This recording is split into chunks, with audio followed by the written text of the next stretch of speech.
add more of those things in later. I'm going to go ahead and share my screen here and jump on to our point of discussion today.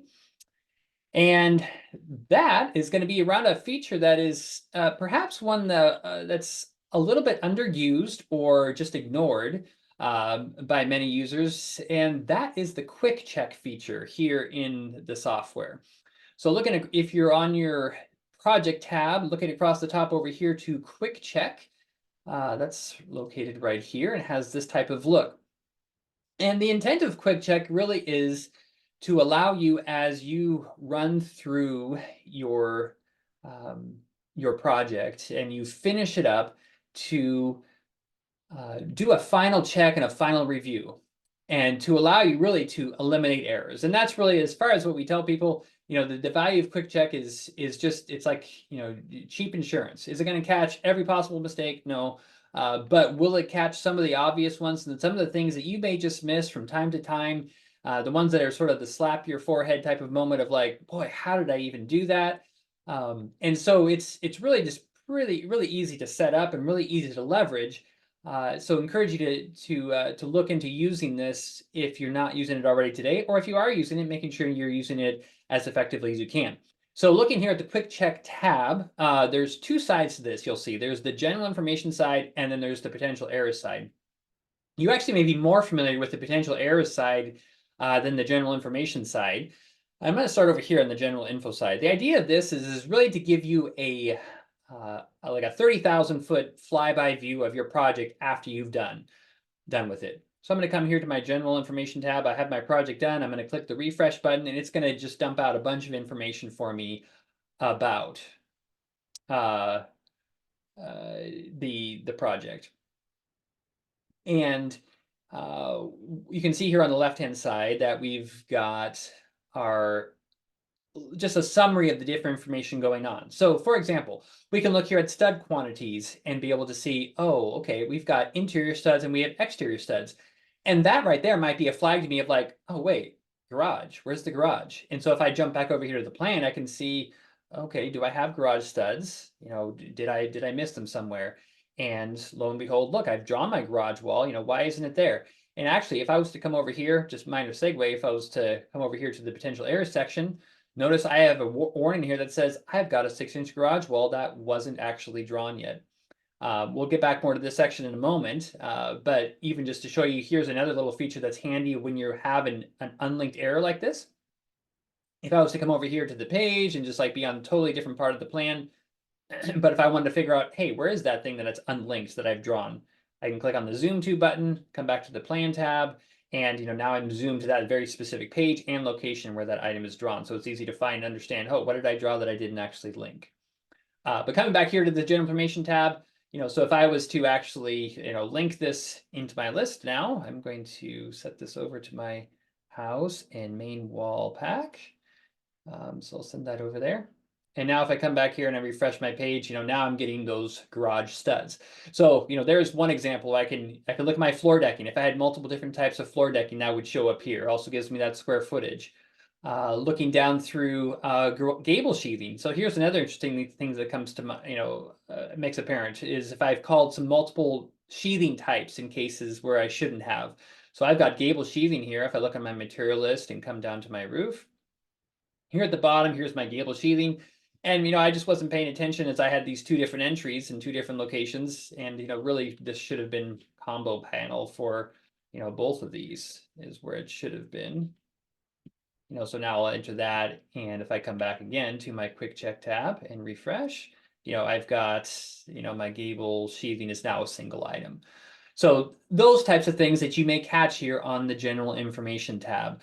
Another one that's a big one will be roof decking. Notice here that it lists all the pitches for me. So I've got all the square footage for the roof, but then it gives me individual breakdowns of different pitches involved. And of course, 0-12 pitch, that might be correct for some jobs, but probably in most cases that might be a red flag of, oh, hey, I forgot to actually apply a pitch to a certain area.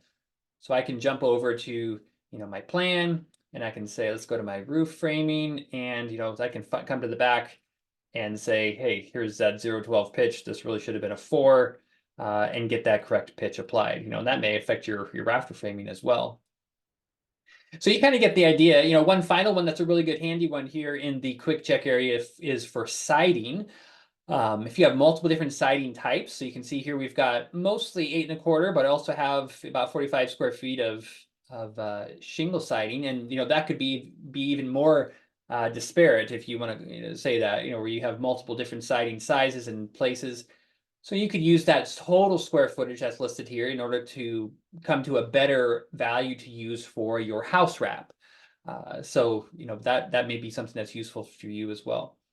So in the general information tab, notice that it's broken down into different list types. So I've got the house list, my alternate building list that's here, and it gives me that information across all of them. So that's the general information side. So use it as a sort of a quick review, kind of gut check, looking things over to be able to just have a good quick view across your job as a whole. Secondly, then over on this side is the potential errors section. Now, when it comes to the potential errors, there are a few things or a few different ways that you can leverage errors. Now, to start with, before we even get into the specifics, let me just come here to the settings tab and open this up.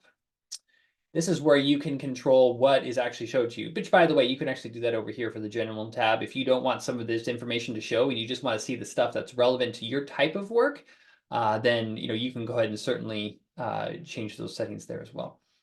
But here's the big deal, is that if you're going to be using the quick check tab, what we don't recommend you doing is saying, oh, I should just know about everything, so I'll go in and check on and turn on all of these boxes here. Don't recommend doing that, just because you're going to end up with a bunch of errors that for the most part you maybe don't really care about. So what we do encourage you to do is come in and find the rules and things that do apply to you that would be like, oh yeah, if that happens, I want to know about that.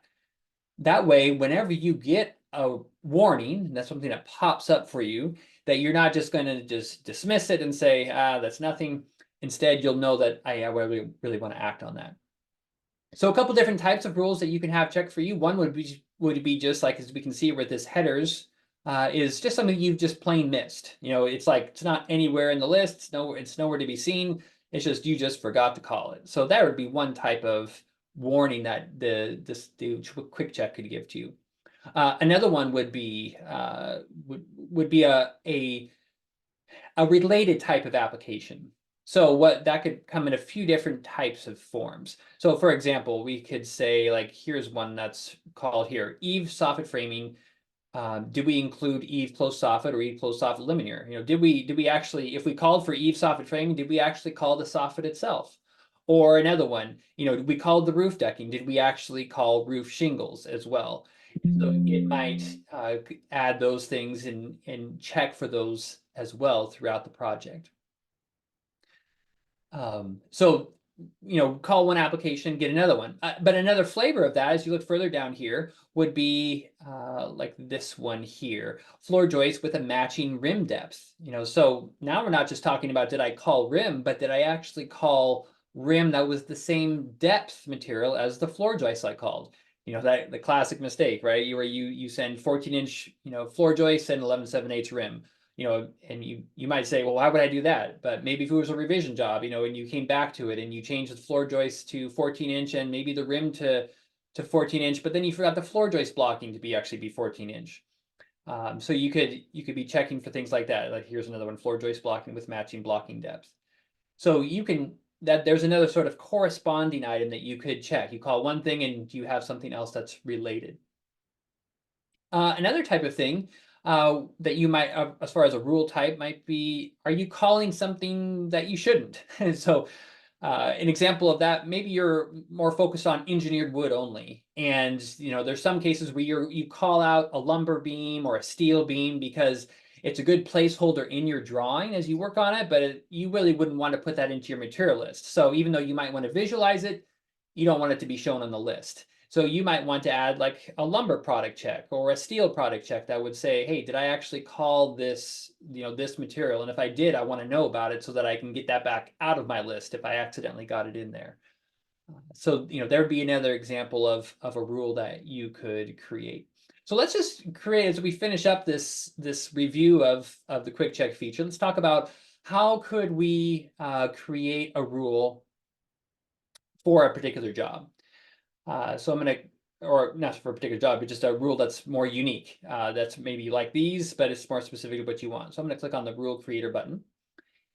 And you can, first you're going to be presented with this little wizard, and you're going to say, okay, where do you want to test for the error? And there's 3 different levels that you can test at. One would be at the project level, which is like here. So it's kind of looking at the project as a whole. Did I call house wrap anywhere in my project, like anywhere? That could be multiple different lists and so on. It's not too many things that you might put at the project level just because it's not too common, but there may be some things that would be there.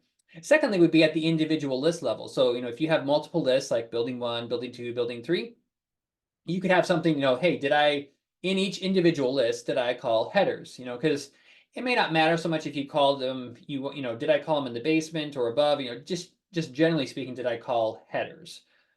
So you could have something, be like that. And then last thing would be checking each individual pack. So you wouldn't necessarily want to have something checked, did I call headers in every pack? Because probably for most of you, you wouldn't call headers in every pack. But on the other hand, at a pack level, did I call something at that level?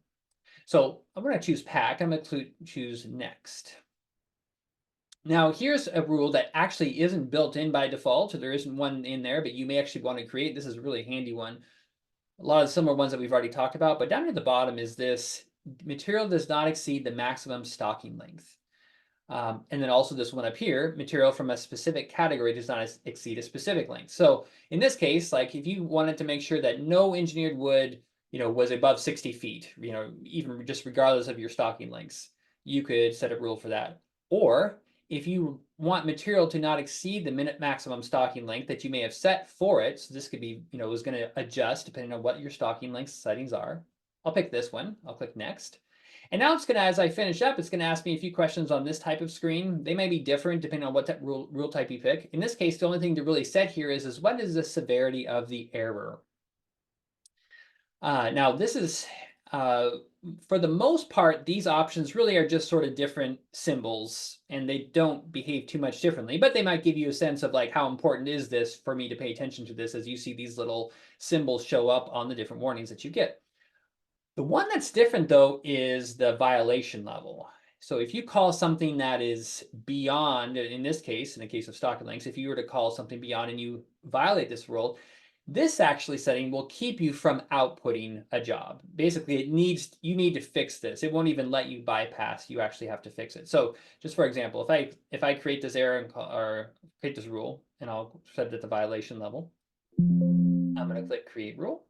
And so now we've got it in there, and we'll click done. Okay, so now here we go. We actually even have this, we have some places where this is actually violating that rule. And so right now, if I was to come to a report and try to view a report, it actually is going to, if I, oh, you know what? So here's the, I don't happen to turn it on right now, but this is the important part right here of all. If you're going to use Quick Check, the best way to use Quick Check is not only just to be able to go back to the Quick Check site and check it from here, but it would be to actually come to Tools and come to Settings. And down here at the bottom, there's a checkbox that says Run Quick Check rules before opening any framing layouts and reports. So this is the best way to use Quick Check. So I'm going to click Done. So now when I go ahead and run that report, it's going to run Quick Check, and actually it's going to tell you, hey, you've got these issues. And in this case, since I'm at the level of the violation level, it's not just a warning, it's not just a significant problem, it's actually a violation level that based on what we set. It will actually won't let me bypass and just say, oh, ignore that and go on. Notice that the only thing for me to do is really click OK and go and deal with that issue. So I can go to the Quick Check, find more information about it, go to those specific places where that was at, and resolve that issue. Now, just as an example, if I was to come here and I turn that rule off, so we're actually not using that anymore. You can see those are gone now. And if I pull up a report, I'll still be warned about the headers since that's an issue, but I can just continue with errors and it would let me pull up the report. Now, a couple things about project specific and how do you set this up? What's the intent here as far as using the software as we wind this down? One, if you're in a project and it's like, oh, no headers called in this project, well, and you might say, well, okay, yeah, this was just a deck job. I'm not even doing headers. So in this case, instead of being constantly warned about your headers that you aren't there, you can come here specifically and choose to dismiss the rule. Okay. And then once you've dismissed that rule, now if you were to, hit Control P, you're just going to go straight into the report. It's not going to warn you about it anymore. You've for this project, you've specifically addressed it. So where do you set up then your quick check rules? So two answers to that question. Primarily, where you're going to want to set these things up is going to be in your template file. And that's actually handy because if you have multiple different template types, especially if it's like different type of work, maybe it's a deck type of work or residential or commercial or different templates you may have arranged, you actually might want different types of rules for those templates. So in the template, you would come to the quick check tab, come to the settings windows here, and make your changes and set those up. Again, encourage you heavily, don't just check every box, only check the ones that you actually know will matter. That way you can actually leverage this tool effectively. So you can do that. Now, if you have a specific rule that you want to check for that's for a specific project, then certainly after you start your project, you could always come to the quick check tab and you can come to settings and adjust accordingly. You could turn rules off that maybe don't apply in that very specific case, or you could create a rule that was unique to that specific project and that would then apply in that location.